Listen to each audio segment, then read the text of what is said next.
दोस्तों नमस्कार। दोस्तों खेसारी लाल यादव जी के 3 दिन पहले गाना रिलीज़ किया जाता है जिस गाने का टाइटल है आम के स्वाद।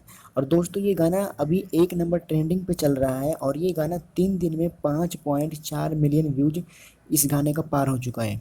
दोस्तों इस गाने में रानी एक्ट्रेस खेसारी लाल यादव जी के साथ में है और ये गाना अभी 1 नंबर ट्रेंडिंग पे चल रहा है।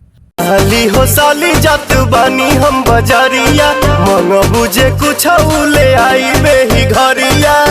दोस्तों वहीं पे पवन सिंह का गाना 4 दिन पहले रिलीज किया जाता है जिस गाने का टाइटल रहता है दशहरी आम। दोस्तों एक तरफ पवन सिंह और एक तरफ खेसारी लाल यादव।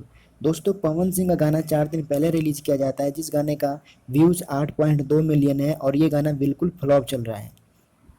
दोस्तों हम बात करेंगे पवन सिंह का। पवन सिंह खेसारी लाल यादव जी से 1 दिन पहले ये गाना लेके आते हैं टी सीरीज़ हमारे भोजपुरी चैनल से और इस गाने का व्यूज़ 8.2 मिलियन होता है 4 दिन में। वहीं पे 1 दिन के बाद में खेसारी लाल यादव जी लेके आते हैं आम के स्वाद गाना जो 3 दिन में 5.4 मिलियन पार कर देता है और खेसारी लाल यादव जी अभी 1 नंबर ट्रेंडिंग पे चल रहा है। वीडियो अच्छी लगे तो लाइक सब्सक्राइब जरूर करें। Thank you.